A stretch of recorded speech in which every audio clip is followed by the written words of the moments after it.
you? How you doing? Favorite chairs. I know. If I gain any weight, I'll be on the floor. Where it all began. Yep.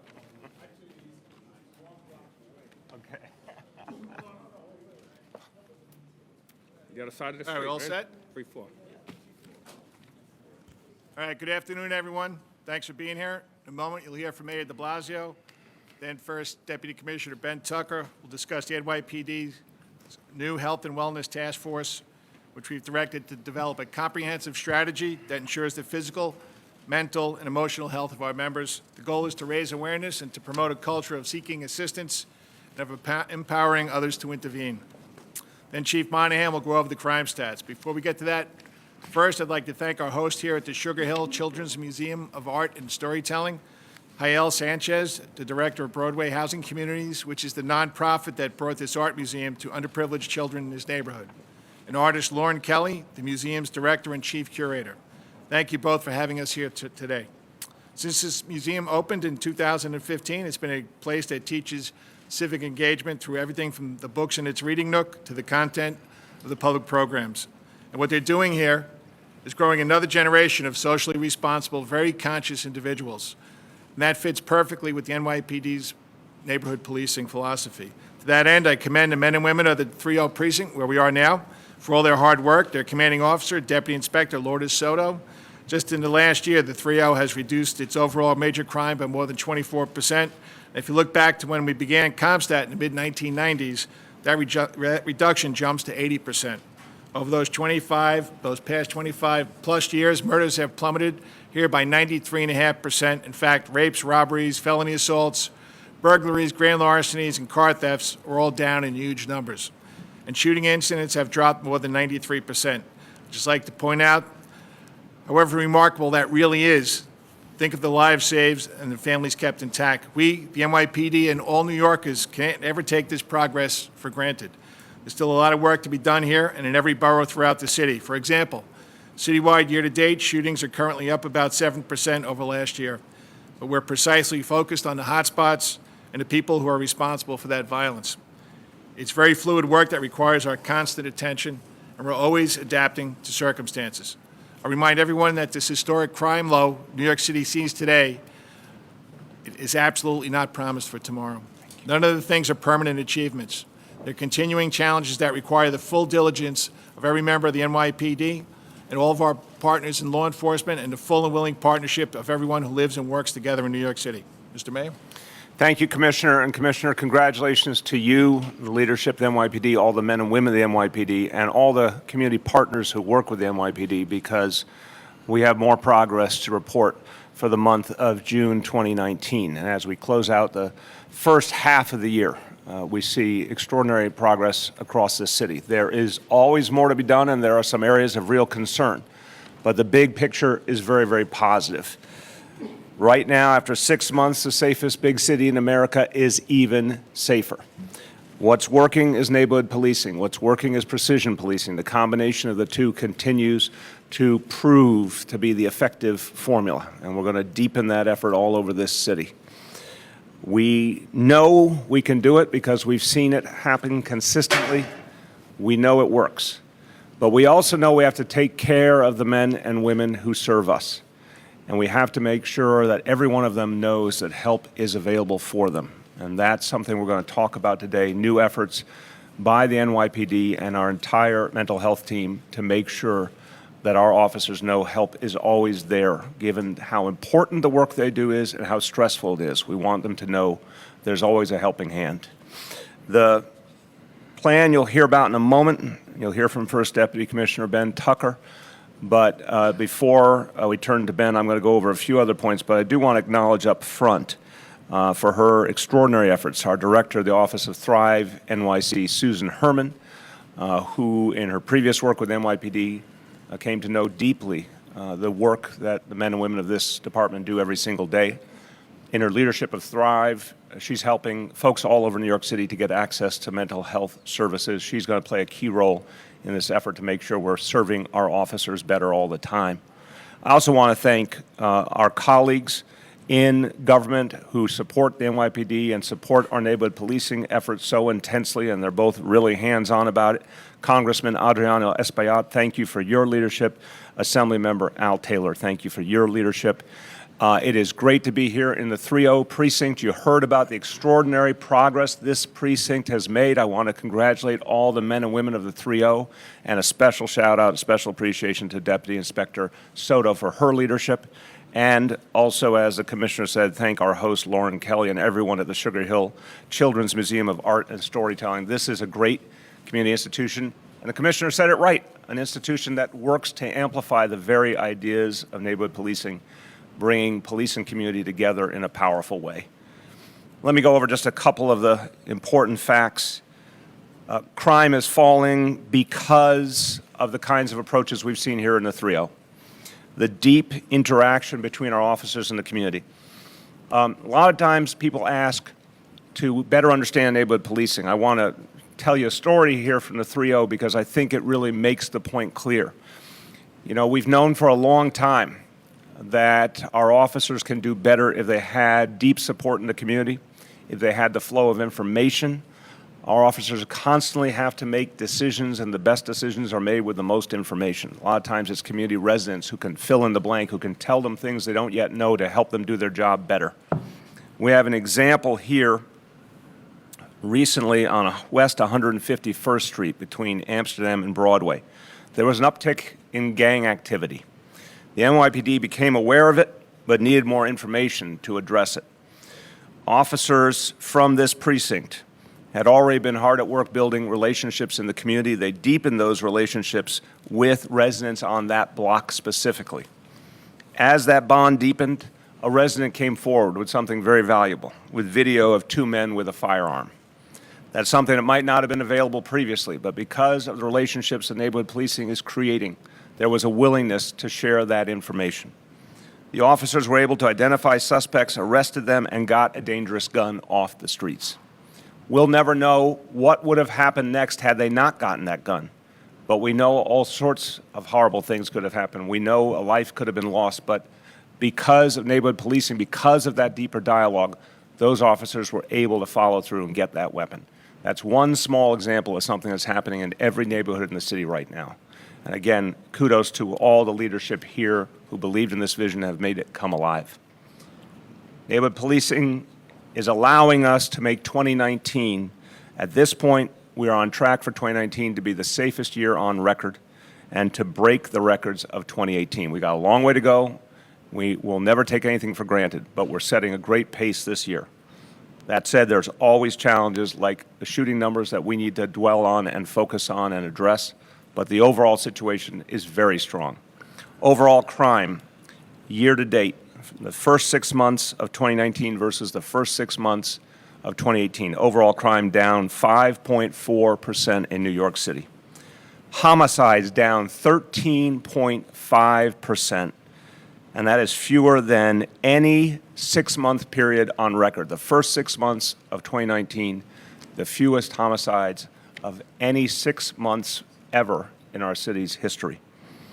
Now, that's the very good news. And every one of those statistics, again, represents a human being.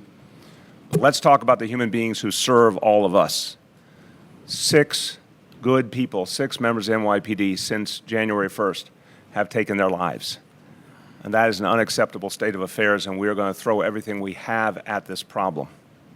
We have to break the stigma associated with mental health challenges everywhere, in every part of our society, because that stigma still holds people back from getting the help they need. And one of the things I talk about, and my wife Shirlane talks about, is that this is part of human life. A mental health condition is no different than diabetes or asthma or anything else. It's part of human life. We've got to get everyone to understand it. And everyone in this room, elected officials, media, community members, can help to demystify and destigmatize this situation. And we want to make sure our officers know, too, there's no shame if you have a challenge coming forward. And you'll hear about the NYPD's efforts to make sure that help is very readily available. And that's going to mean peer counselors in every single precinct, so that our officers will be able to turn to one of their own for help wherever they work, every command, every precinct. We all here believe we have a sacred duty to protect the men and women of the NYPD. Previously, we've talked about that in terms of more training, more technology, better protective gear, 2,000 more officers on patrol, the things that we knew traditionally would help protect our officers and our communities. Now we have to do something that hasn't been talked about as much, making those mental health services available smartly, discreetly, and everywhere where NYPD officers serve. And that's what we'll be focusing on from this point forward to make that effort come alive quickly to help our officers here and now. A few words in Spanish. Al finalizar la primera mitad del año, está claro que la ciudad grande más segura del país es cada vez más segura. Lamentablemente, este año hemos perdido a varios oficiales en circunstancias trágicas. Y está claro que debemos hacer más por el bienestar de nuestros policías. Por eso vamos a ofrecer orientación personalizada en todas las estaciones del NYPD, así como expertos clínicos que visitarán cada comandancia para ofrecer recursos y capacitación. With that, I want to turn to the man who's leading this effort and understands the men and women of the NYPD because he started out as an officer on patrol himself up from the grassroots in Brooklyn and has lived a life in this department, understands what our officers go through, and is focused on how to help them. And he will go through the wellness plan that's being developed. First Deputy Commissioner Ben Tucker. Thanks, Mr. Mayor. So last week, as Commissioner O'Neill mentioned, at his direction, I convened a, can you hear me? Yeah, get closer. Yeah. How's that? Is that better? Let me start over. So last week, at the direction of Commissioner O'Neill, I convened a health and wellness task force on the heels of, certainly, as the mayor mentioned, our losses of our officers due to suicide. And certainly, we were very concerned, continue to be concerned, and we began to take a look at what we could do about it. So the task force consisted of a broad range of people from our several bureaus in the department, personnel, chief surgeon, our medical staff, employee relations, and other key stakeholders, as well as senior advisor to Mayor de Blasio, Susan Herman, who's a former deputy commissioner from our agency. So she worked with us on this and continues to guide us and give us advice with respect to our way forward. So we developed, the task force looked at our current state of health and resilience and wellness with respect to existing policies and services that we provide, and began to think about ways in which we can enhance those. And so we developed, as part of this plan, a holistic and comprehensive strategy on health and resilience for our members. And I'm going to just give you a preview of what the plan includes to date. It's a full range of things that we're looking at, but it includes the whole focus on physical, mental, and emotional health. The strategy focuses on, in particular, first and foremost, some executive and command level training.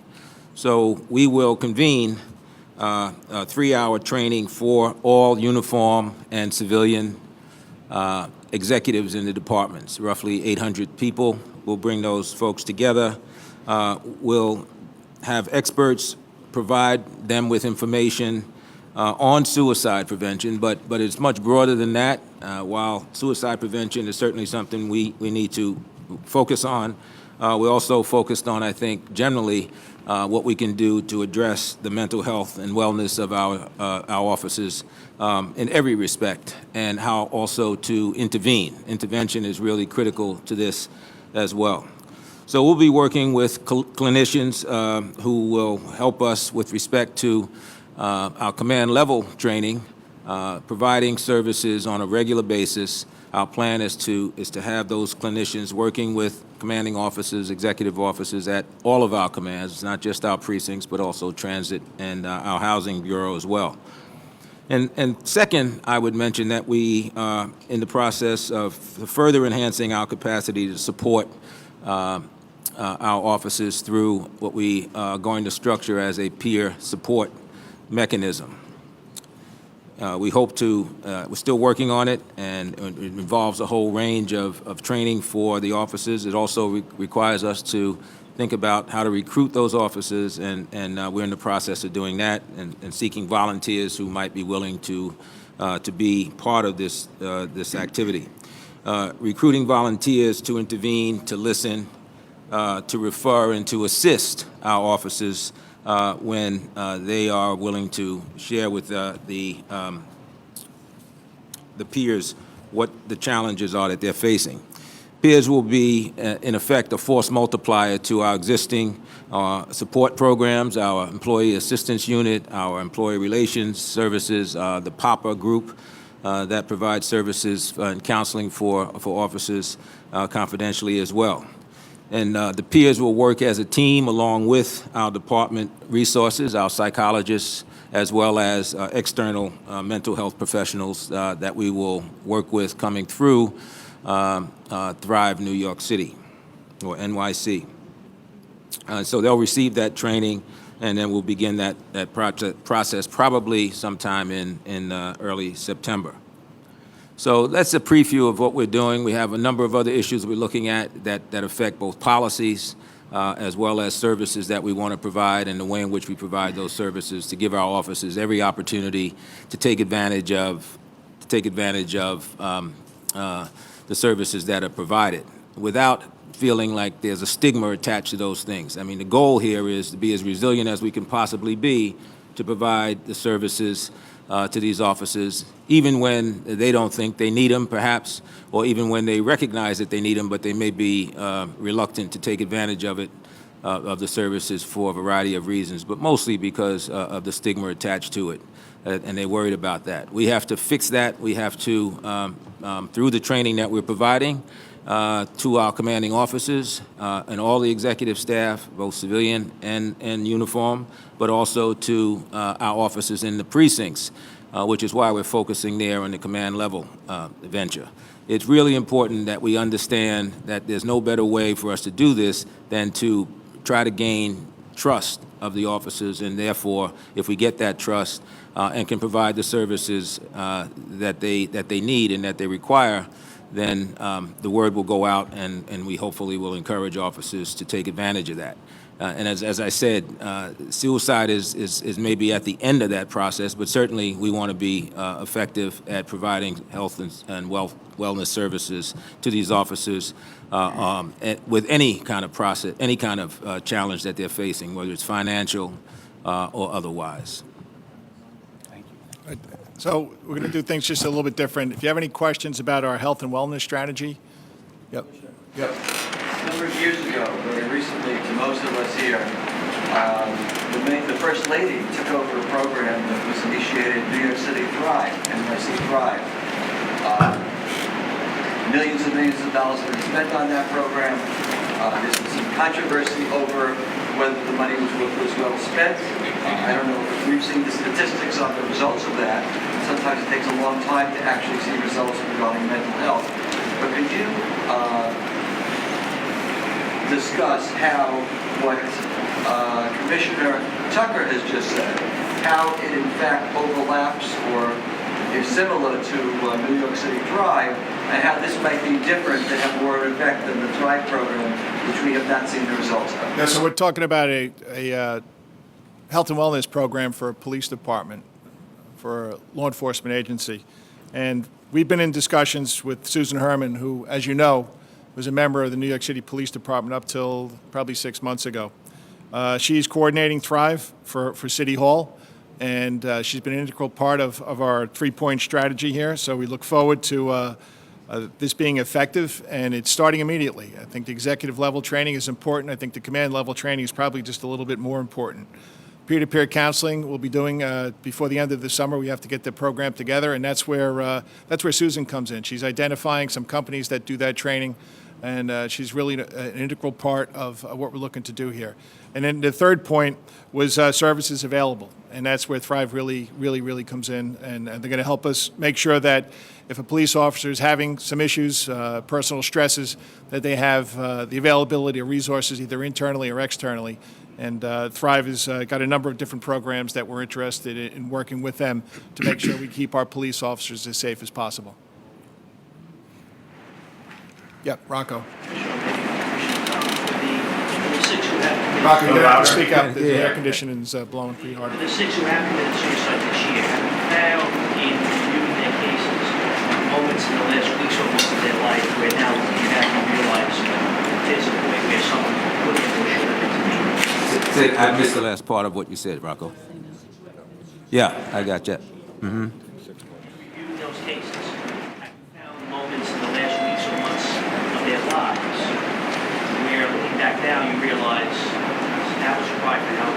Someone could have or should have stepped in there. Yeah, we took a look at that question of sort of looking backward. What if we had known, might we have done differently? And so that process is taking place. We do these sort of so-called autopsies after the fact to take a look at what we know. And in an effort to really get a handle on that, and that process is still ongoing. We're looking at our chief surgeon and Dr. Reddy, who's one of our other surgeons, to take a look at and work with our Force Investigation Division. Because as you know, they among other things, in reviewing all of our shooting cases, they also look at suicides as well. And so they have information, that gets to your point, Rocco, about what they learned from families, from friends, from colleagues in those cases that may help when taken together with what our psychologists know and what they believe. That will give us some ideas about things we might do to enhance and look at ways to build in some interventions that might attack those issues early on. But there's not, I'll just add that that's not a foolproof activity, but it is certainly something that will help us and give us more knowledge than we've had in the past. Yep. Yeah, Commissioner O'Neill, you know I'm in the 50th precinct, and the officers there have told me that they're under tremendous pressure. And I cover the Bronx, and I know some of the precincts officers are under tremendous pressure. I couldn't understand why they would be telling me in the 50th precinct they're under tremendous pressure. Now, there was a new commanding officer about 3.5 months ago placed there.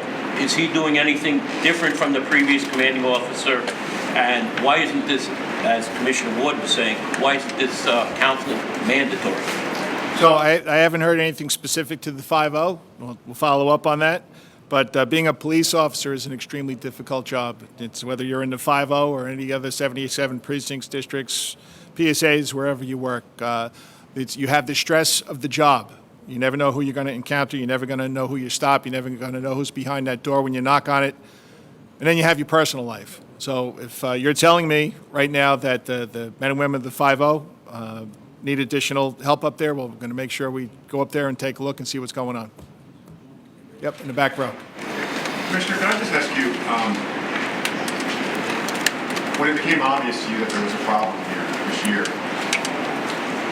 I know this is very upsetting, of course, to the officers on the street, but what is the mood, if you will, this year with, if you could, an average officer about this issue and why you're doing this program? So, you know, we've all been in policing for a very long time, and I wish I could sit up here and say that in my years of being a police officer, I haven't seen this before, but unfortunately I have. And this is what we're trying to overcome. We're trying to overcome that stigma. You know, we get paid to help people, but sometimes we fall short in helping ourselves. And that's why we're creating the peer counseling program. We're looking at a buddy system to make sure that people feel comfortable. I mean, this is a hard job. You're talking about a livelihood. You know, if I step forward, am I gonna lose my guns? Am I gonna lose my shield? Am I gonna lose my job? And that's something that, and maybe in other professions, you really don't have to consider. We want to make sure that there's a lot of myths out there that exist. We're trying to make sure that the police officers understand what the process is. And if you need help, we're going to help you. And if that requires that you not have your guns for a period of time, that's fine. But that's not always the case. And that's why we're doing the command level training too, so they can hear it directly from the department psychologist. The mood, Steve was my friend. I knew Joe. He was a member of the DEA, right? He's Detectives Endowment Association. Everybody knew him. Everybody knew Steve. How could not? What's the mood? It's sad. That to have this happen to us is just just another tragedy. And this is unfortunately at times a job full of tragedies. Look what happened with Louis Alvarez last week. But that's something that we deal with, and we have to make sure that we have enough help for the people that make a decision in their lives to do these jobs, that they're properly supported. So this is something that we're never going to stop looking at. Yep, second row. Are there any resources for the officers' families to go to the NYPD if they see something's wrong with their Yeah, there are counseling services available. We have to make sure that the family knows about it. Being a cop sometimes, you're exposed to a lot of different traumatic events. And that's not something that you necessarily go home and talk to your family about. So we have to make sure that the family knows that these resources are available also. Tony? Perhaps you, Commissioner, or Commissioner Tucker, are officers aware, or are they encouraged, if they're reluctant to come forward to seek assistance via the department, to go to outside sources on their own? Yeah, there's the availability of outside sources. That's an avenue that they can pursue, and if that's what they're looking to do, that's fine. We just want them to get help. That's it. I'd like to jump in on that and just say that is an awful lot of the work that Thrive will be doing with the NYPD is making sure that officers know not only the wealth of resources that exist within the department, but the resources that exist outside of the department. And so we are working with other agencies in the city to make sure that officers can access these resources quickly and get what they need and make sure that officers know about them. Yep, in the second row. Yeah, following up on Rocco's question, you guys said that the autopsies in these cases, the sort of the reviews, could there have been interventions or why, was there any sort of trigger event that sort of, Keep it on us, sorry, I'm losing yeah. Obviously the investigations are still ongoing, but have you guys noticed any thematic similarities in what led to this point, sort of beyond specific findings of intervention points? Similar among the individuals? Not really. No. Okay. No, I mean, it's across the board, and, there are no real specifics that you can point to that said there's a consistency with respect to that. That's not surprising necessarily. Okay, Mark? At what point would an officer either lose his, turn in his weapon or be reassigned to a different unit? And is that different from what's already in place at the moment or what was in place? So all of these cases, it's Mark, it's case by case. I can't sit here and tell you exactly what behavior needs to be displayed for an officer to relinquish their weapon or the shield. That's got to be done that's an evaluation that's done by a psychologist. So. All right, Rocco? You mentioned the resources that are available outside of the department. But is there a gap in other words, an officer who's concerned about being stigmatized seeks outside help? I think devil's advocate here. In theory, that cop may really need help. Maybe he would be taken off the street. Rocco, I'm going to cut you off right there. No, that's not going to happen. If you're not comfortable with seeking resources within the department, you're perfect. It's perfectly within your rights to go outside the department. Now, if it's to the point where there's an issue with an officer's safety or somebody else's safety, that's the psychologist will make that determination. So we're not looking to prevent people from going to services outside the department. If someone goes outside, There's not an obligation. There's not an obligation there to tell us. Right? There's certain medications that are out there where you can continue to have your firearm, and there's certain medications where you can't. Again, but that's a case-by-case basis.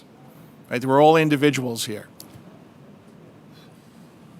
And if there's no other questions about our health and wellness strategy, we're going to move on to Chief Monahan. All right. Good morning.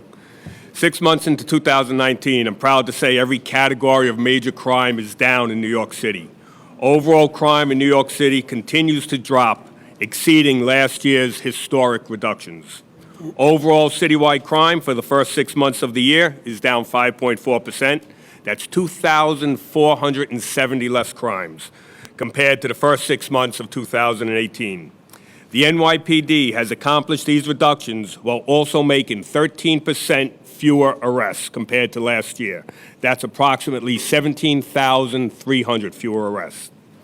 These historic reductions also extend to several specific crime categories for this 6-month period. Most notably, murder in New York City for the first half of the year has reached an unprecedented low in the modern era. There were 135 murders for the first half of 2019.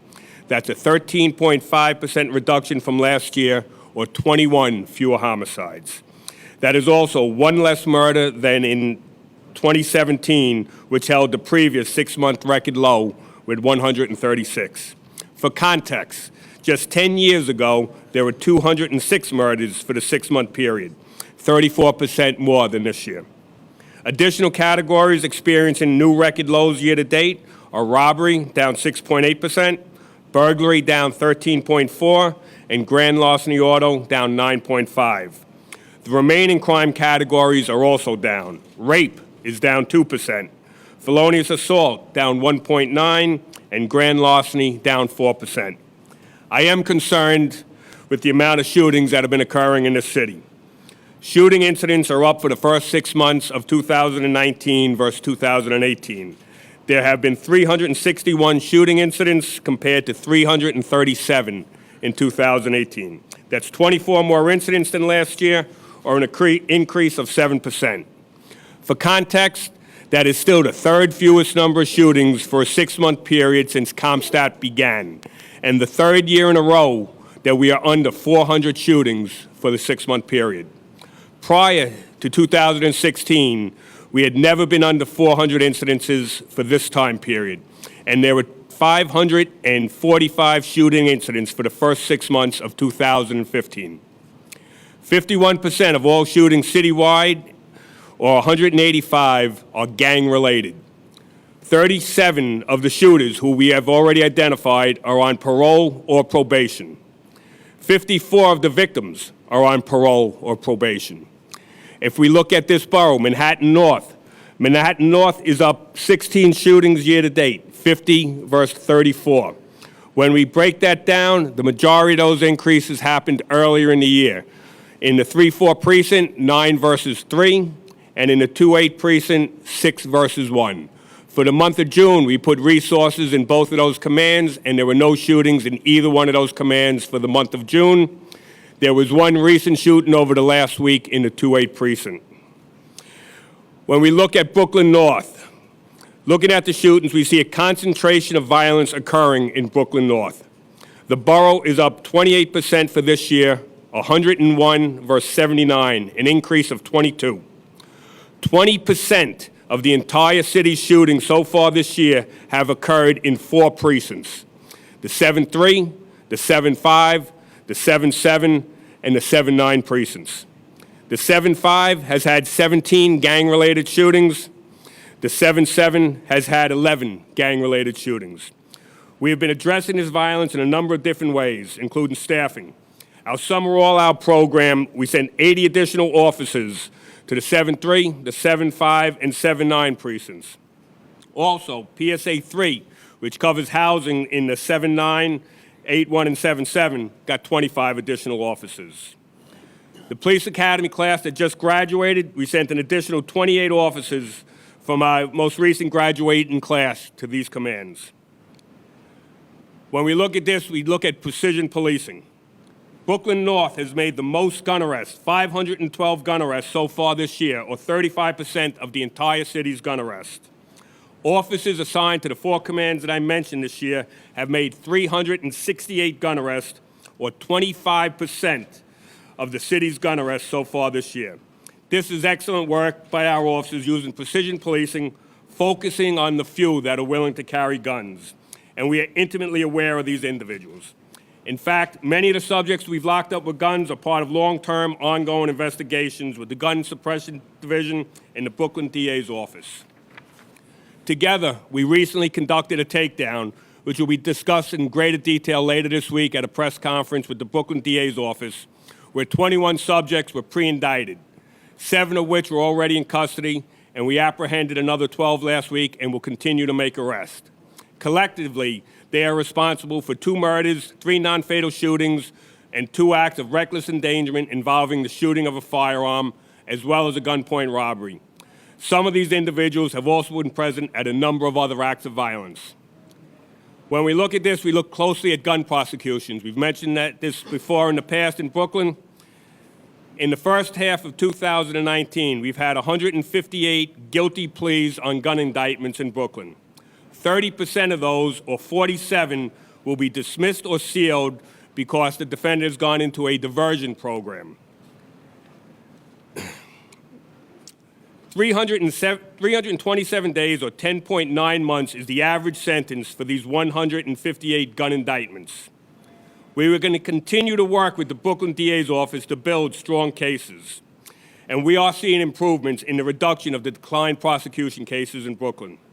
We are still seeing pleas that result in little or no jail time and are often accompanied by a diversion program that will conclude with that gun arrest being sealed. Within the last month, we have 4 different instances where someone was recently put into a diversion program.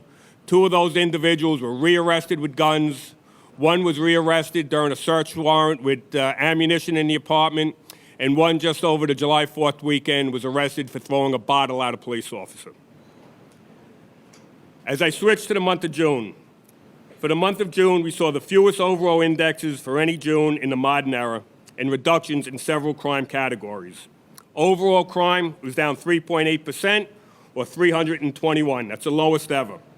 Murder down 25.7%, down 9. Rape down 8%, or 12 incidences. Felonious assault down 1.5, or 29 incidences. Burglary down 17.5, or 164 instances. That's the lowest ever. And grand larceny down 4.2, or 200 instances. There were increases in the following categories. Robberies were up 2.1%, or 23 incidences. And grand larceny auto, 6.9% up, or 20 incidences. And there's an uptick in motorcycle thefts. Citywide shooting incidences, up 27% for the month of June, 89 versus 70, or 19. It's still the 3rd best shooting in the modern Comstat era. Brooklyn North, up 35%, 31 versus 19, 45% of which are gang-related. Those 4 commands, 7-3, 7-5, 7-7, and 7-9, were up 62%, 21 versus 13. That's 24% of all citywide instances. Gun arrests citywide, we had 200. 100 of them occurred in Brooklyn North. And in those 4 commands, they accounted for 72 or 36% of all guns recovered in New York City. Transit is up 19 crimes, or 9.8%. What we've done in transit is we started our summer all-out in transit. We added 200 officers to transit earlier this summer. We completed the neighborhood policing in transit, and we're working closely with the MTA to address crime conditions and ensure safe rides. Our Housing Bureau has come in even for the month, 422 crimes versus 422. That's it. And any questions about the crime stats? Marcia? Commissioner, given the fact that shootings are up for the month of June 27%, which I know troubles you, I wonder if there are any new strategies that you're trying to get guns off the street. Terry, you want to talk about that? The strategy, we're getting the guns off the street. We're upping guns, we're upping gun arrest. What we need is that after that gun arrest is made, that person stays in jail. So is it a problem that the district attorneys are allowing people to plead out? Well, as I said, we do have diversion, specifically in Brooklyn, at a very high rate. So what should be done? I believe that not as many people should be put. I don't think that 30% of every gun arrest where a cop puts his life on the line to take a gun off the street off of somebody should have a case sealed. And if a person gets rearrested for any crime after that, that should get rid of that diversion immediately. Agree with that? Do you agree that people are getting off too easily? It's not a question of getting off too easily. I mean, we work with the Brooklyn DAs. As Terry said before, the number of indictments continue to go up. But this is something this is part of the process. I I mean, our police officers are out there taking guns off the streets, and we just have to make sure as we go through that criminal justice process that there are consequences for those arrests. Yep, in the back. How many of the homicides so far this year are linked to guns? Sorry if you guys are already on that one. Gun-related homicides. It's generally 50 to 55%. It usually doesn't move. Terry, We'll have to get back to you on the hard number. Yep. Tony? Chief, on the shootings, how many of the shootings are in any way related? I know 55 or 50% at least are gang-related, as you said. How many of those are related to drug disputes or either cocaine and marijuana? And the second part of the question is, are you happy with the kinds of sentences you're seeing, particularly in Brooklyn, completion of the gun prosecution? No, when we look at Brooklyn for the gun prosecutions, it has the least amount of time out of any of the boroughs in the city per gun conviction. So these are convictions. These are the cases that were able to be taken to conviction. When we look at it, narcotics and gangs are tied together. So that percentage of individuals involved in drugs that are involved in gangs is pretty much the same. 122 this year. Sure. In terms of the hate crimes, this is through today. We've recorded 220. That's up from 149, an increase of 71 or 48%. That's year to date, as of today.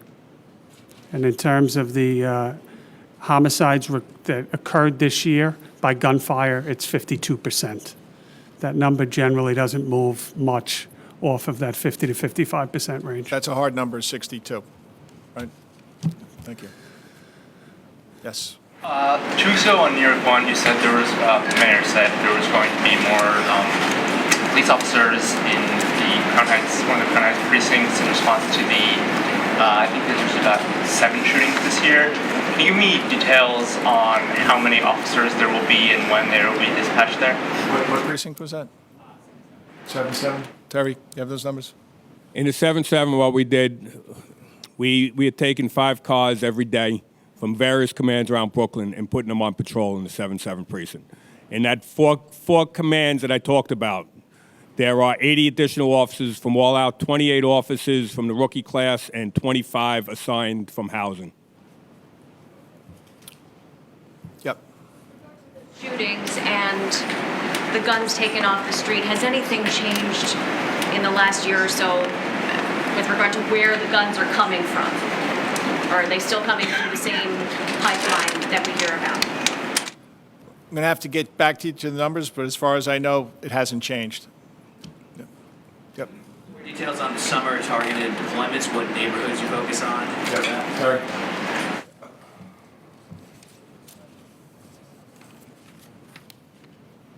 All right, so we put out our summer violence initiative. It was the 4-0, the 4-2, the 4-4, the 6-7, 7-3, 7-5, 7-9, the 113, and police service area 3, and also Manhattan Transit. 25 in each one of those commands.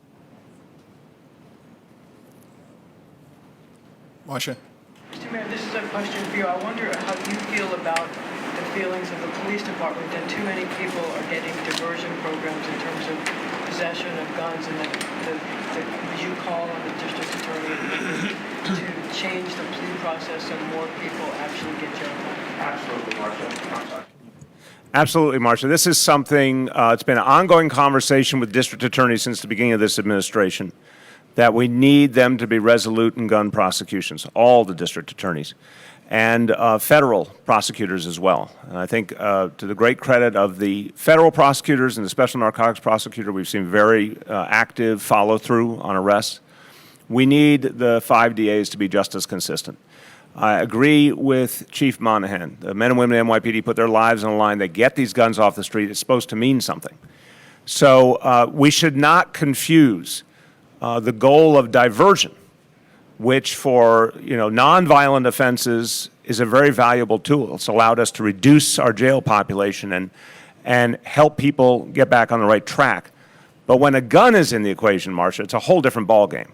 When there's a gun, there should be follow-through by prosecutors. And depending on how serious the incident is, there should be serious consequences. And we need that because the more we can disrupt the presence of guns on our streets, the more we can drive down crime. That's the bottom line. It's all about the guns, and the NYPD has been doing amazing, amazing work. They need the prosecutors to be just as aggressive. Well, that's been a consistent reality. I mean, I can talk about the latest, but... The DA's offices throughout the 5 boroughs do gun buybacks. Yep, you had a question? Yeah, I had a question about the difference between the summer deployments and what is being done in the 77. Like, what are the difference between what's being done with the summer deployments? Because 77 wasn't on that list of deployments. What's being done? So those commands all got, the other 3 commands in that thing got the 25 additional officers. What we're doing is from the other precincts within Brooklyn North, we're moving 5 cars a day at night into that command for additional patrols within the 7-7 precinct. We also put our citywide anti-crime unit has been working there along with our uniform SRG. They've been assigned within that command. That began in the month of June. Yes. It seems like you guys are attributing a good chunk of the uptick in crime in Brooklyn North in those 4 precincts to Brooklyn prosecutors' failure to crack down on gun cases. I'm wondering how much of the uptick in crime in Brooklyn North have you been able to attribute back to people who were put through a gun diversion program? Again, we just started getting who was in the gun diversion from Brooklyn recently, and as I mentioned, 2 of the individuals that were put into the program were rearrested shortly thereafter with guns. So there's just those 2 people in just that one case. So at this point, yeah. Again, we've only started looking at the gun diversion. They only started giving us this information over the last couple of months. Slowdown in the uptick in crime in Brooklyn North since then? I walk past a cop that's outside the Stroup playground every time I walk home from the subway. So I'm curious, have you been able to put a lid on the uptick in crime in the 7-7? In the 7-7, it's calmed down in the 7-7. We've had some upticks in the 7-9, in the 7-5, went up for a while. The 7-3 recently has taken a bunch of shootings. Those 4 commands, it's very interrelated. The people go back and forth, disputes between different crews from the 7-7 to 7-3. So you need to put the focus on that entire square to be able to make a difference. Yeah, John. Is the PD doing anything different to try to approach to stop the flow of guns into the city in any way? Yeah, we still have our partnership with the ATF. Dermot, I don't know if you want to talk about that. Sure. I mean, we have a pretty robust, comprehensive strategy regarding firearms in New York City. Certainly part of that is to stop the flow of guns into the city. We've done a number of cases and continue to with different district attorneys' offices, with our federal partners, with our federal prosecutors on people that are bringing guns up, particularly from not just the South, but from any areas. But to echo Chief Monahan's point, we're working on stopping the guns, but it's people that are carrying the guns that is the focus of our firearm suppression division. So it's not just one or the other, it's both, but we need to focus on real consequences and swift and certain penalties for individuals that are putting people's lives on the line. Tony. Chief Monahan, given the issues you're facing working with prosecutors and the courts, are you relying in the last year or so more on the federal trigger lock and religion programs to deal with prosecution? The Eastern District has been a very good partner for us when a case qualifies for trigger lock. And now listen, when we're talking about Brooklyn, they've also done a tremendous job on some of our case takedowns when we put together a case. So I'm not saying everything in Brooklyn is wrong. We just need to help with the guns. If we're going to actually continue to drive down gun violence below these historic numbers, we really need to focus on guns. Marcia. Could you go through the numbers on the conversion in Brooklyn again, just so I can be clear?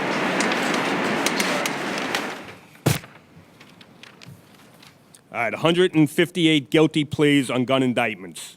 30% or 47 will be dismissed or sealed due to a diversion program. They average on those indicted 327 days or 10.9 months is the average sentence for these 158 gun indictments. Okay, we're going to,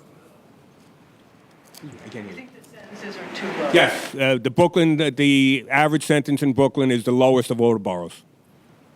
all right, we're going to move on to police off topic. Yeah, front row.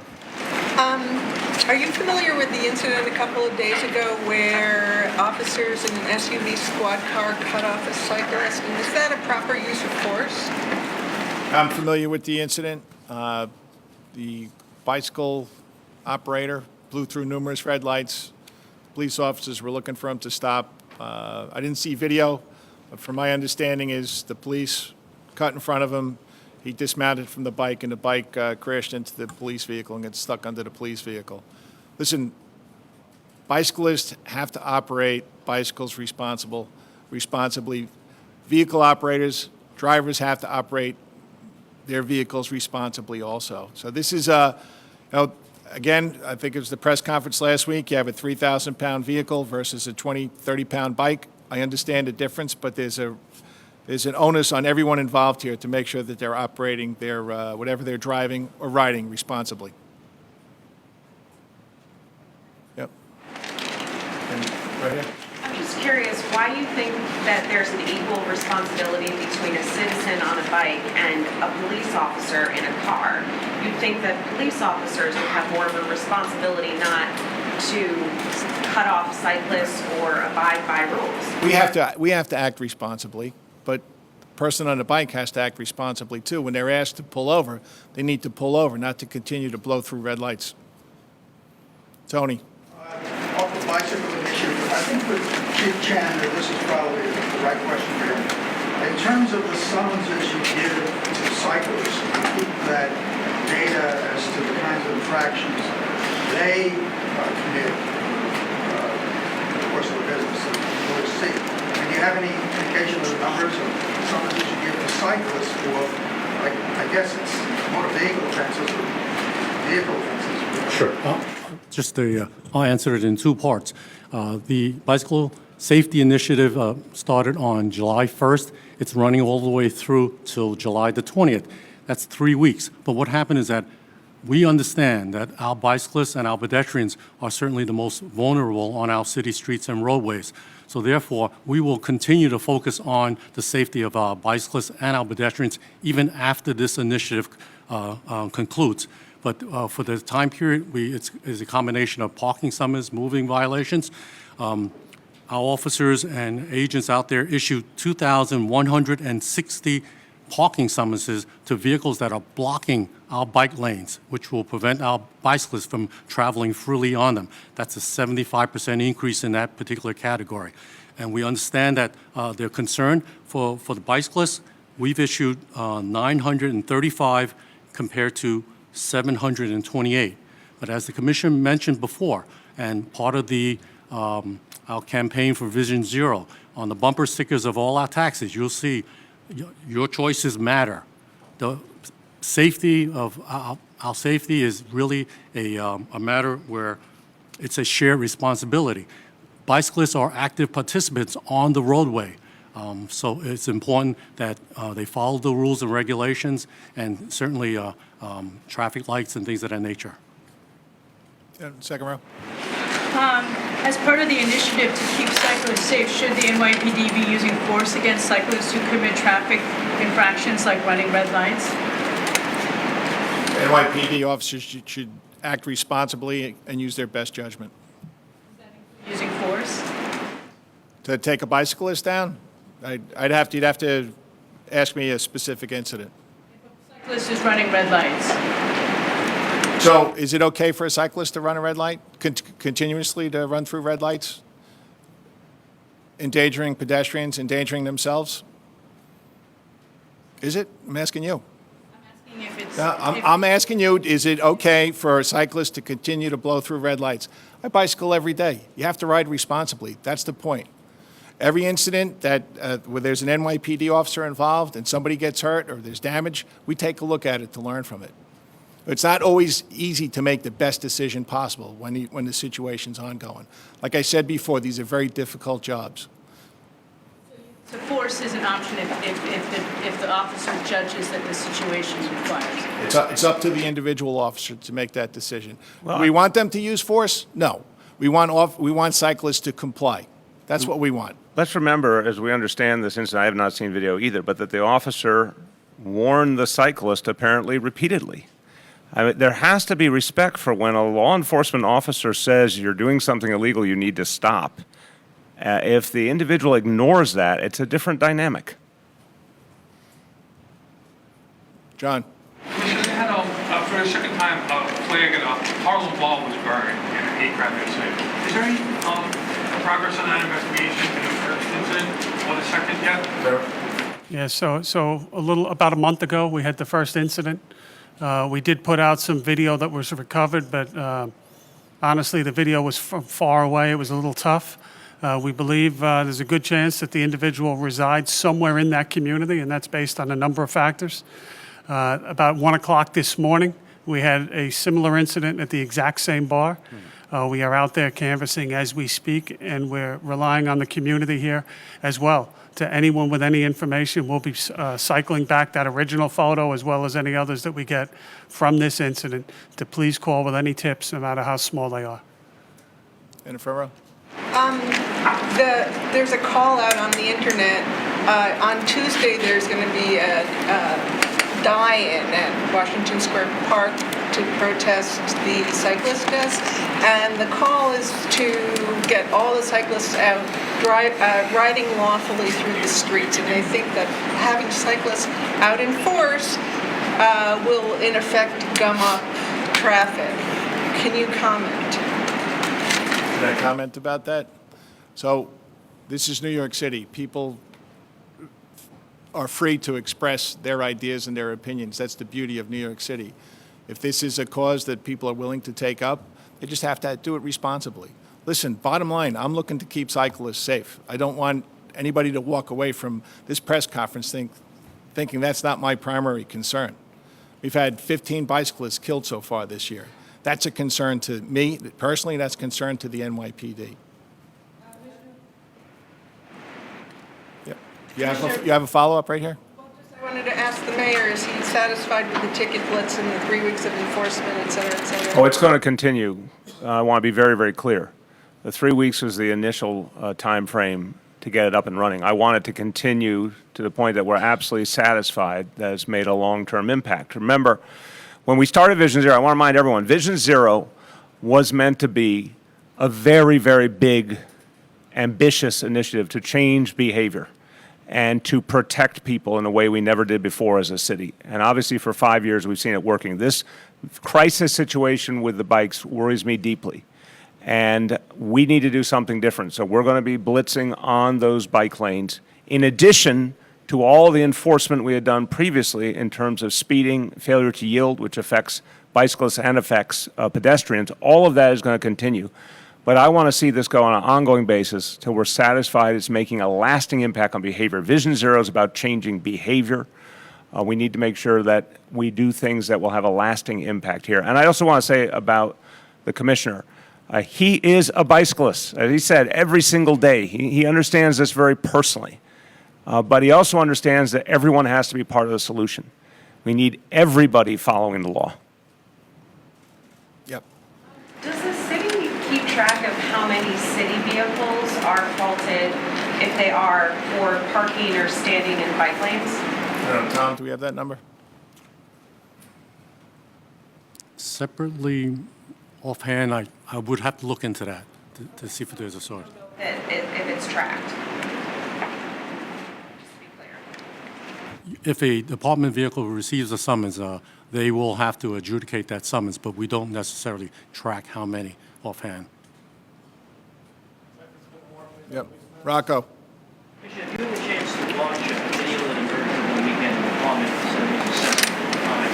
You got to speak up. An incident at 773 Street over the weekend, part of the capture on video, the department said it was over the weekend, it was reviewing and assessing the video. It shows an arrest, some force used, some controversy about an officer apparently waving a gun at bikes. This is the 7-8, Rocco. Yep. I saw some of the still pictures. I didn't see the whole video yet. As I said before, policing is a difficult job. This was an arrest they were attempting to make, where an individual decided that as he was being arrested, he was going to take whatever cash, I assume he had stolen, and throw that up into a crowd, creating a chaotic situation. And while that was happening, two other individuals decided that they were going to not let their, I don't know if they know him, that person be arrested. And there was a physical struggle. Obviously, that officer has to articulate why he felt unsafe. If you look at that incident, it's readily apparent why he feels that he's unsafe, and we'll review it. But as I said, if somebody does not want to be arrested, sometimes it doesn't look pretty. It's a hard job. Yep. Commissioner, can you give us any idea of plans for the parade for the soccer champions? So, yes, there's on to some good news here. So, first of all, I'd like to congratulate the women's team. And it's on Wednesday, and so this is not our first attempt at this. We had this in 2015. So I'm looking forward to a great day. The last event in 2015 was well attended. Manhattan South has it well in hand. Chief Hughes will be the incident commander on that. I look forward to a great day. That school is out, it's a time of the year when the school is out, and there may be a lot of kids showing up for this. Yep, and I'm sure there will be. And we'll be able to handle it just like we do all the other events. Yeah, Lisa, remember, last time it was pretty much the same timing, if I remember correctly, and we had an extraordinary event to honor our American women, and it went off without any incident. I mean, it was a beautiful day, and particularly seeing families bring their daughters there to see their heroes was an amazing thing. So I think it's going to be very smooth. It's going to be a big, big crowd, but I think it'll be well in hand. And this is just coming off of Pride. World Pride, where there were upwards of 3 million people in Lower Manhattan, and the 4th of July, where there were a couple million people on both sides of the river. So I think we're pretty good at large events. A couple million people here, a couple million people there. What's 3 million more? We can handle it. Any type of special proclamation or special gift to the There's women? going to be a ceremony, so there'll be the parade and a ceremony where we'll honor them. We'll give you the details on exactly how we're going to do it as we get a little closer, but it's going to be a great party for New York City. And we're so proud of our American women. They did an amazing job. We want to honor them the right way. In the back row, I can't see you. Yeah. Any update on the police-involved shooting in the Bronx? As far as the suspect, there's some social media videos from the body cam. Go ahead. Yeah, Chief Monahan responded to the scene last night. Terry? Yeah, as I said last night, the officers approached the individual who had broken the rear window of a car. As they're speaking to him, they realize he doesn't have the keys to that car. They're going to go arrest him. He elbows past one of the officers, and they wrestle him down to the ground. Now, we reviewed the body-worn camera. And at the body-worn camera, all you're going to get is the audio. What you hear quite clearly on it is as they're struggling, the suspect says, "I have a gun." He curses and tells the officer he's going to die. Moments after, you hear the shots come off. When the officer first gets up from the ground and he's pulled back by other cops, he said he pointed a gun in my chest. He pointed the gun, had it in my chest. The gun was recovered on the ground next to the individual. The suspect is named Ronnie Cole. Ronnie Cole has 8 felony convictions, 5 violent felony convictions, including 3 armed robbery convictions, a conviction for a gun. He's been in jail since 1990, was released in April of this year. Back out on the street and was willing to take a gun, point it at a police officer, and potentially kill him. He's also on lifetime parole. Gloria? You said there's only audio in that body-worn camera. Why is that? Because the cameras got knocked off, so they're pointing in a different direction, so they're not pointing at the scene, but you could hear the struggle going on. You see when the struggle initiates, and as they go to the ground wrestling, the camera gets dislodged and is pointing off in a different direction. One camera falls completely on the ground and is turned off. The other camera is pointing up in the direction as he's wrestling, but you hear the entire struggle. So there's no actual video footage from either camera? Not for the shot fired, no. Marsha? I wondered, you talked about how difficult it is to go after bicyclists who decide to go through red lights. And that lot of times, and I was out with police officers who were trying to crack down on bicycles last week, and they did an amazing job. But there are people who ride bicycles who just, speed on through red lights no matter what. I wonder if you, as a bicycle rider yourself, if you think it would be helpful to the police if people who ride bicycles had license plates on their bicycles so that it would be easier to catch them. It's an interesting question. I don't know if we're looking to discourage people from riding bicycles. I don't know if licensing is necessary. What, cutting off that cyclist who blew through the red lights deadly force? I mean, I can't, I haven't seen the video, so I don't want to comment anymore. Yep. What exactly new is happening with the 3-week blitz? I mean, there are no new laws on the books, so what's going to be new It's that's increased happening? enforcement. Tom, you want to go over the numbers again? Okay. We anticipate that we will target violations that endanger our bicyclists and our pedestrians. And I'll tell you, in the month of June, I've started visiting local precincts, and I've gone over to at least over 15 commands, addressing the officers, telling them the importance of the right-of-way for our bicyclists and also our pedestrians. Because, again, without a vehicle, which is 4,500 pounds, comes into contact with a bicyclist or a pedestrian, the pedestrian and bicyclist loses each and every time. So we share that message to all our officers out there, and I will continue to go to precincts to speak to them personally about that particular subject matter. So we will continue in the next 2 weeks to complete the initiative, but as the mayor said before, we will continue to focus on this because, again, that's an area that it's a strategy, and we want to save lives and reduce injuries in New York City. Let me add two things. First of all, the whole concept behind Vision Zero is to go at vehicles first. Everyone is part of the equation, but the central safety problem in our city is motor vehicles. And that is why we lowered the speed limit. That's why we have speed cameras up like never before. That's why we're changing traffic designs. And that's why we're doing a huge amount of enforcement. Now, I don't want anyone here to underestimate how much new enforcement has been done for speeding, failure to yield, how many more checkpoints have been put in place to stop reckless drivers. All of that will continue to grow. All of the traffic redesigns are changing all the time. More bike lanes, more protected bike lanes. All of this is moving forward because the first challenge is to change the behavior of drivers, of vehicles, and to protect people. We also need to have an honest conversation about the fact that everyone else in the equation, pedestrians and bicyclists, have to comport themselves in a safe manner for everyone. If you spend time in this city, you hear from a lot of seniors in particular. They're concerned about not just bikes, they're concerned about scooters, they're concerned about e-bikes.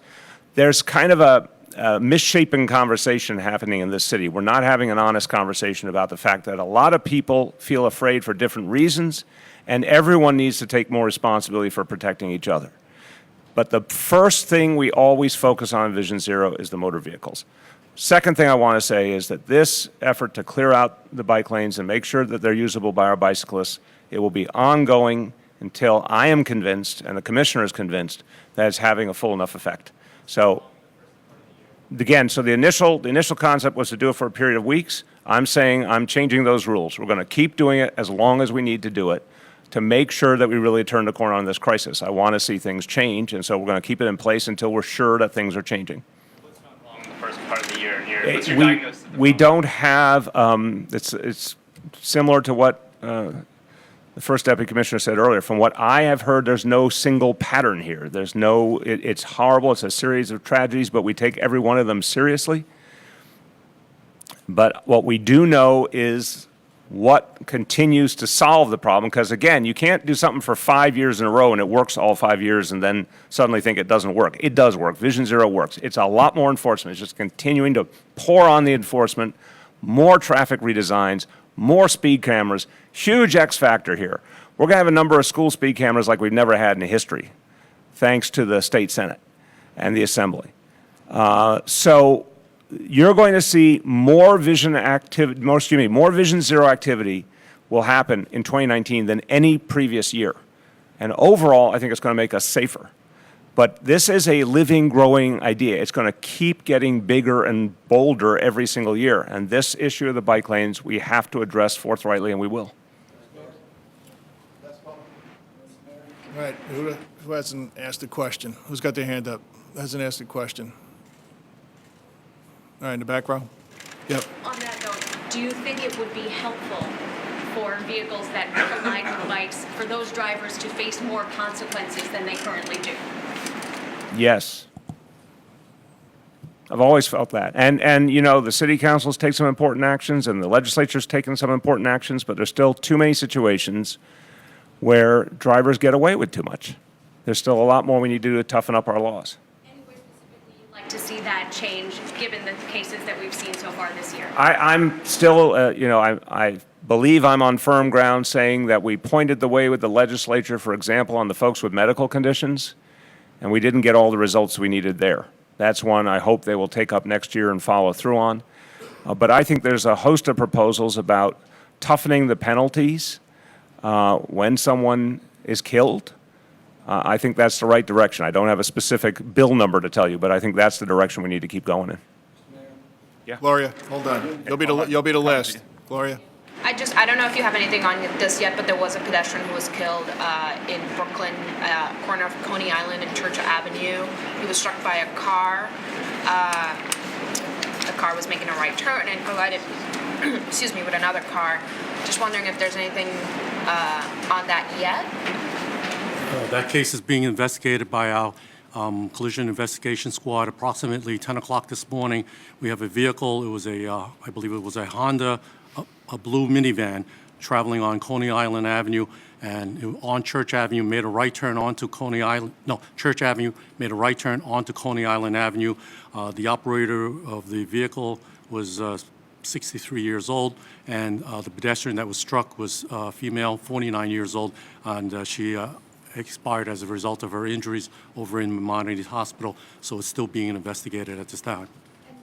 The drivers remain at the scene? As the information we have, the driver remained at the scene, yes. Last one. Yeah. I think we're all very proud of the fact that you said, or did what you said you would do regarding speed cameras in schools. The governor even signed a bill into law on Mother's Day to speed up the number of placing speed cameras by schools throughout at least New York City, if not New York State. There's one problem, though. It seems that the speed cameras are way ahead of the signs that notify drivers that it's a school zone. What can be done about that? And if people get tickets going in that zone without the sign, can they be exonerated? Well, wait. The school zones, I think, again, the experts will tell me if I'm missing any piece of this equation, but, you know, we have a default speed limit in New York City and then specific posted speed limits. You know, if you don't see a sign, it's supposed to be 25 miles an hour. If there is a sign, the sign governs it. So you don't need a separate sign to tell you there's a speed camera. If you are following the law, you'll be fine. So yes, in many cases there is a sign to add to the education to remind people you're going to a school, but I just want to start at the beginning.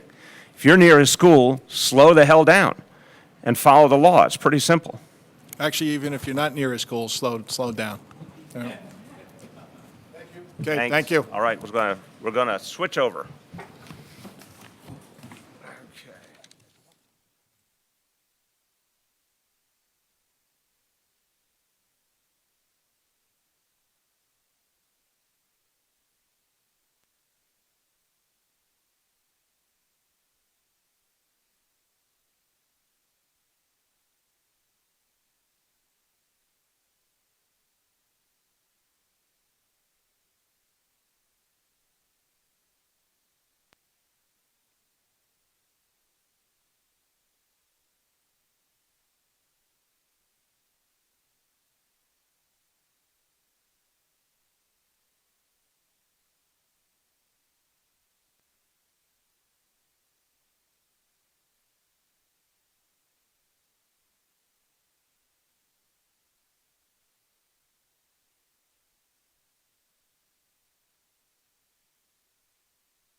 Time for off topic.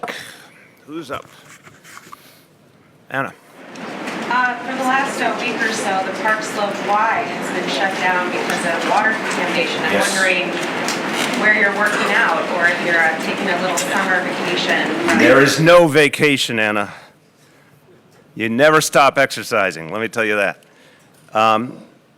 They have a wonderful sister facility, which I'm very proud to say as a city council member I helped them to establish. Actually working with the Bloomberg administration, I want to give credit where credit is due. And the Park Slope Armory, which has a gym facility too and is a wonderful community facility. So I tried that out today.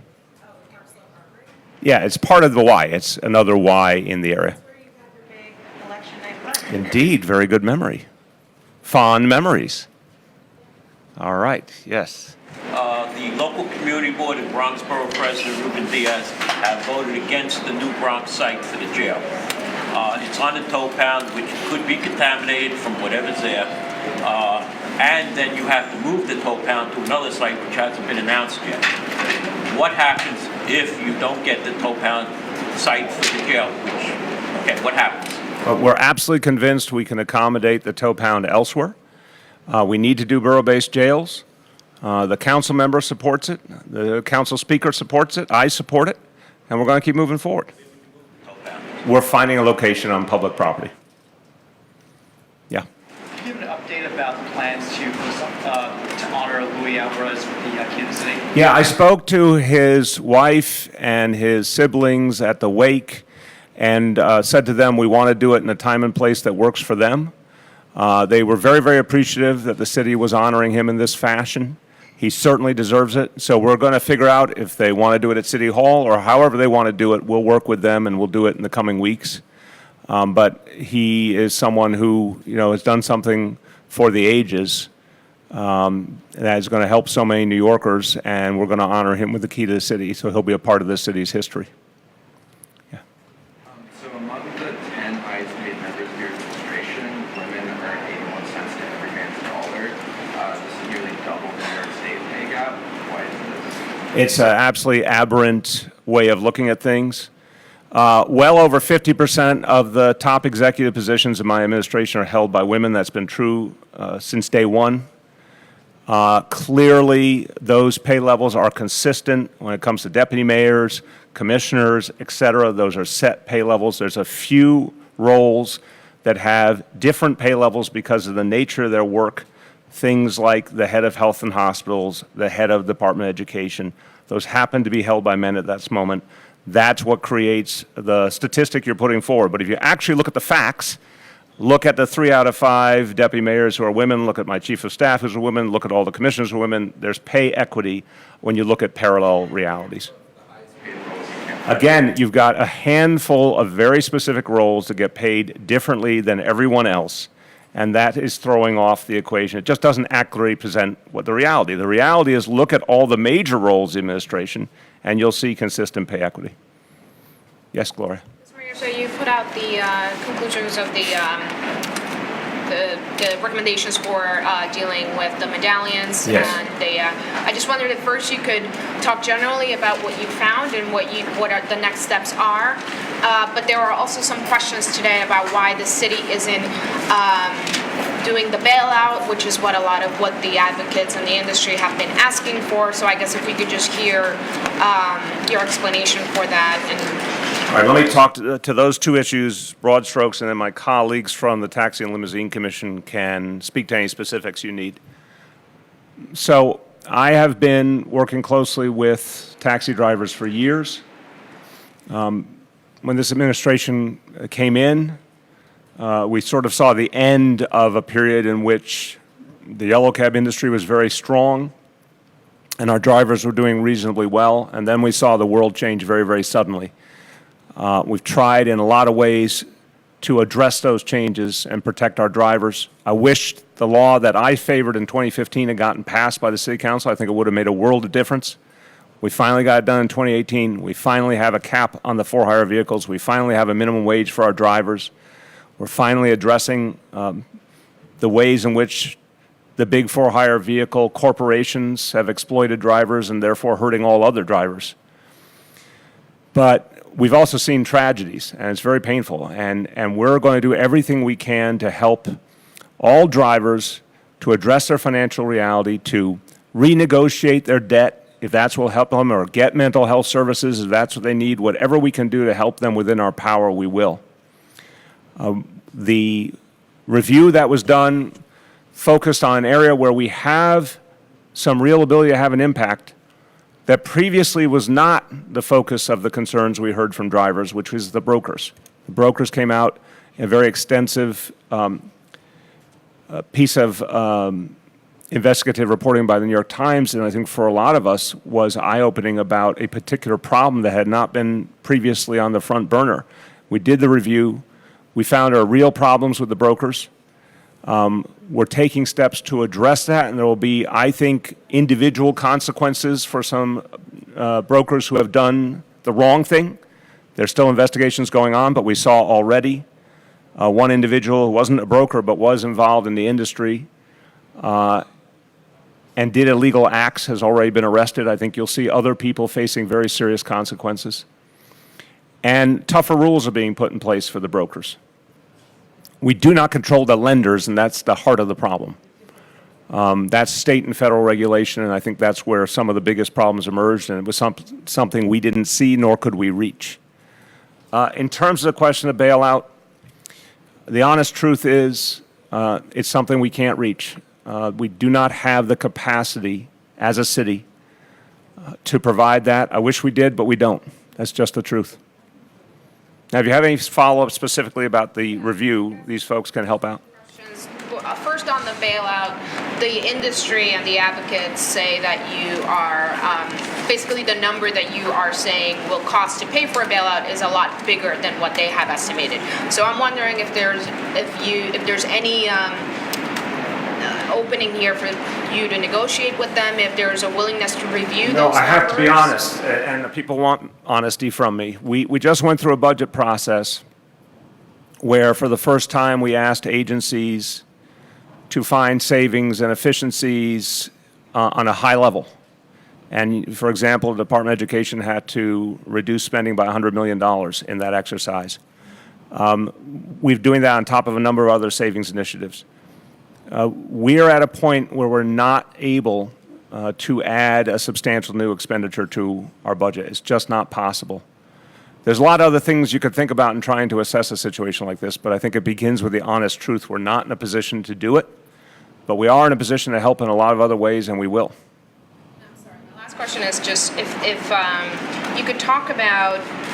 I know you spoke about the problem of the lenders. Yes. And how that's out of your purview, but I mean, how are you guys defining predatory lending when it comes to medallions specifically? I'll start and turn to my colleagues. Again, I think what is so striking here is if you go back, and my personal experience, again, having a lot of relationships with drivers and folks who represent drivers, 2013, 2014, it looked like a still very strong industry. Now, in 2014, we did a medallion sale because we believed it was needed and we believe it could be sustained, and we quickly saw, as literally soon thereafter, we saw something very, very different happening, and we canceled all medallion sales. We haven't done one since then. I think it was a relatively few years in this city where the price of medallions just kept shooting upward. And in that dynamic, you started to see predatory lending. But it was not something that we were hearing about in a way that we could identify or act on. I don't know enough about how the state and the federal government regulate lending. I don't know how much visibility they had on the problem or how many warning signs they were getting. But I think there was a moment that had there been potentially a stronger regulation in place, maybe some of this could have been stopped before it got out of hand. But this crisis, in my experience, came on very, very quickly. Again, my deepest regret here is that the 2015 law could have really helped. And I wish the City Council had passed it. I think it was a huge mistake. At least that has been rectified now. But would you guys like to talk about other specifics related to the question of the lending? Sure. I think one of the most distressed... I'm Bill Hines, and I'm the acting commissioner for the TLC. One of the most disturbing things we found, not just through the news reports, but through our own investigation, has been the lack of information about the loans that appears to be being made available to purchasers and potential purchasers, and also to existing owners who then seek to refinance. And what we found was a lack of clarity, a lack of written agreements about what exactly the broker's role was, what the loan terms might be, and certainly people did not seem to understand that maybe they're entering into a loan where the monthly payments are significantly higher than they can afford. Maybe it's a loan where they're just paying interest and they're not even paying down the principal. They're not sure how long the payout period is. And so the rules that we're going to introduce that are designed to address this issue are going to require mandatory uniform disclosure form for the brokers, mandatory broker agreement. All of this will be plain language, translated into English. And as a purchaser, you will have all the information that will tell you, a potential purchaser or purchaser, what you're getting into in terms of the loan. And you will also have more resources available from our driver assistance center, where you'll have dedicated credit counselors who can help you and say, wait a minute, before you sign the dotted line there, or if you're thinking about refinancing, you might want to consider these few things and what the actual financial impact will be for you and for your family. I'm sorry, I don't understand. If the city didn't do something wrong with these folks, these medallion owners, and starting out one here, all these programs are well and good to help them now, give them counseling, to help them out a little bit. But if the city screwed over these people, No, that's just not right, Dave, respectfully. That's not what the facts prove. It's just not. We do not control lending. This is the crucial issue here, is the lending dynamics. And we don't control them. We have no power to reach into lending. Sometimes I think, honestly, and we all care first and foremost about the drivers here and what they've gone through, but sometimes I think folks ask questions like the city has magical powers. We don't. Lending is controlled by state and federal government, not by a city government. The broker situation, we went back and looked over all the years of complaints, and we couldn't find any complaints related to brokers. That's what would have triggered us to get involved on the broker front. We now, we had no complaints. You would agree. Normally in government, you figure out something's wrong because someone comes up and says, here's a problem, and you go look at it. That article, just a month or two ago, was the first time some of these specific broker problems were brought to our attention. That's why we did the review. But I want to be clear, the underlying problem, the brokers are the smaller piece of the equation. The biggest piece of the equation is who does the lending.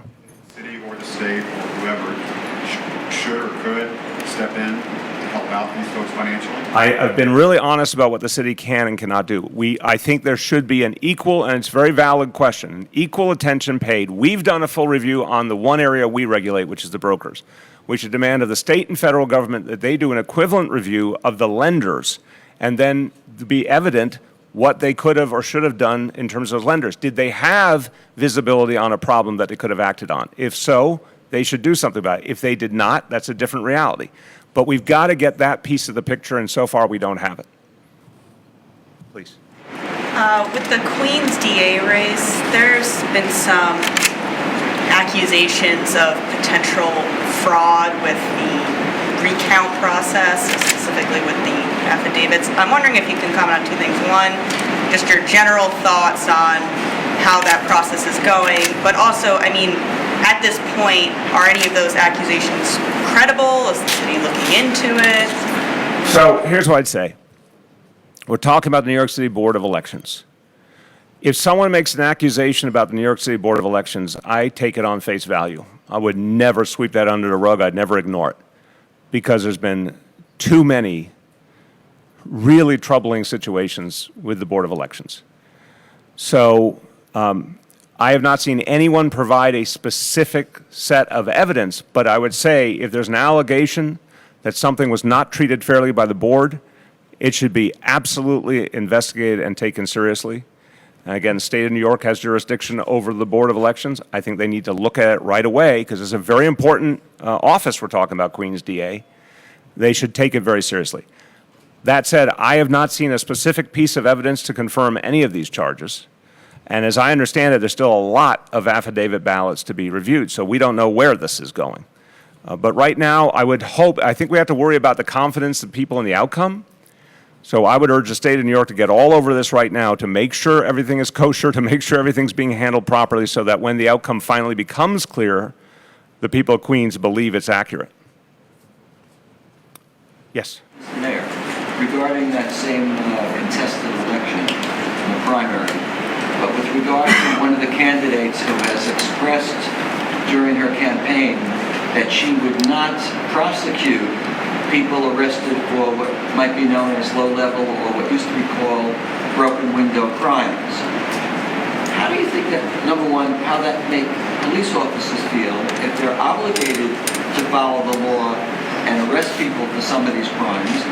On the other hand, finding out that there will be little or no prosecution in the borough of Queens for those crimes. So let's, again, I have not seen the specifics of what she's saying, and I want to urge everyone to recognize that if she becomes the Queens DA, she will be confronted by a series of realities, and she'll have to make decisions based on that. And everyone is different. When they walk in the door of the office, you suddenly have to deal with a whole set of realities that were only theoretical before.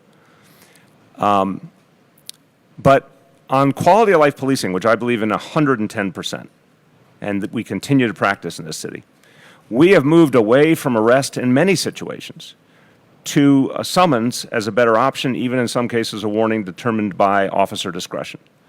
And that has been effective in addressing quality of life issues while reducing unnecessary arrest and reducing unnecessary incarceration. So there's nothing that she's saying on broad stroke that's different from what's already happening in New York City. Now, where I would be very specific is what we talked about earlier with Brooklyn. Gun offenses need to be prosecuted, and there need to be clear consequences. If she were to win, that's a conversation I'll have with her in a very forthright manner, that we need to see that happen for the safety of the people of Queens. Thank God, crime continues to go down, and violence continues to go down in the city, and we will keep driving it down. But we have to know the difference between the kinds of offenses where a summons will do versus the kind of offenses where there needs to be more serious penalties.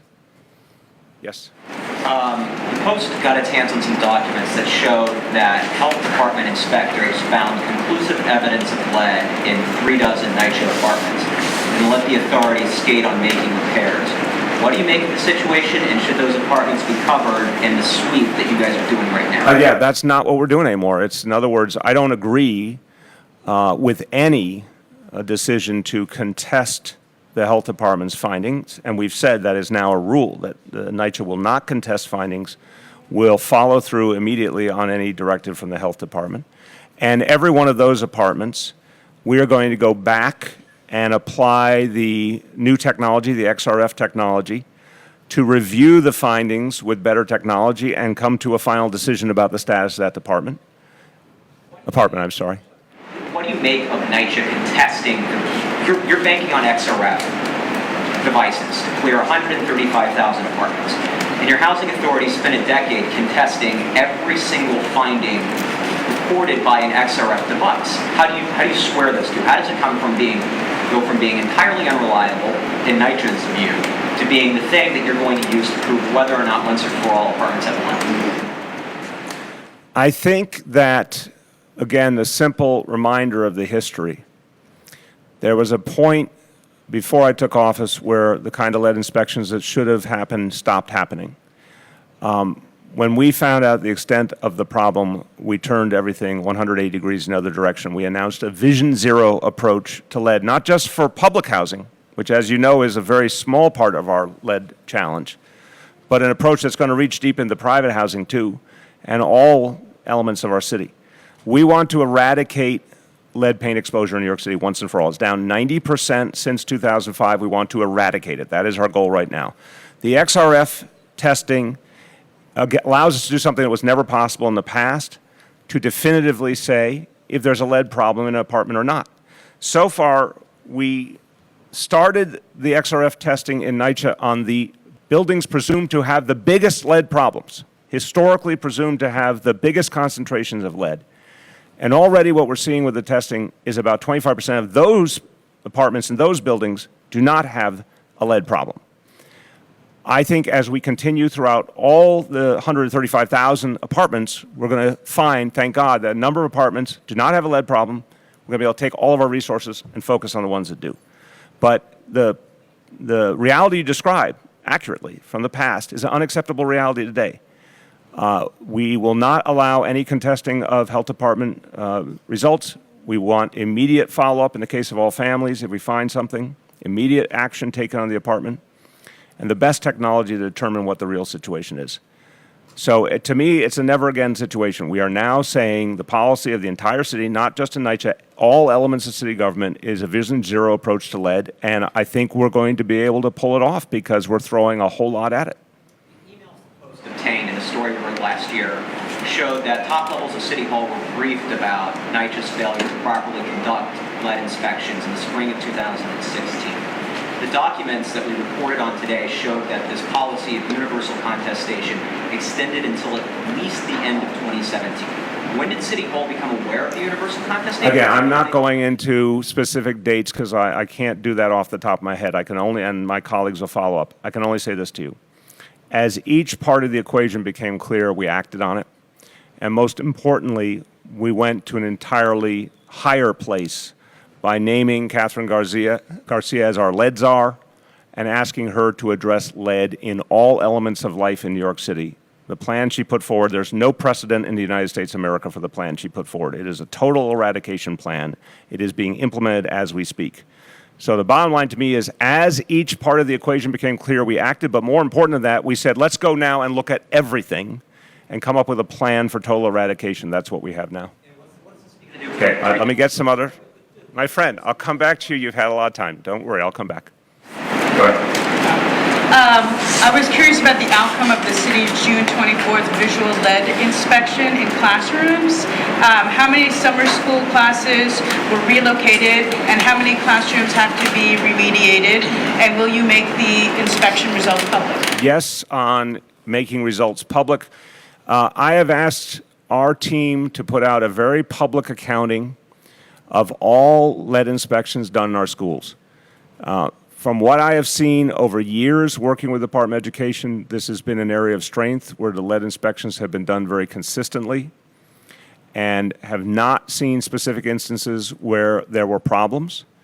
Again, what we do is we do XRF testing, we use certified technicians to do testing, but I think we need to answer your concerns and the concerns of parents with a very full public accounting, including of what's happening right now with the summer school. I do not have all the facts in front of me right now.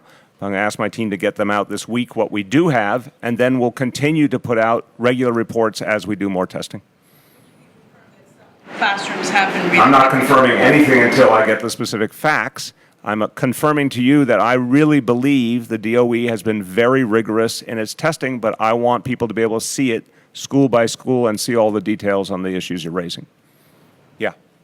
The city stopped offering full-service SNAP assistance at one of its Harlem SNAP centers, and community members are saying that this is a hardship for them and complaining that the city has closed a few SNAP centers in the past year and reduced hours at pretty much everyone citywide.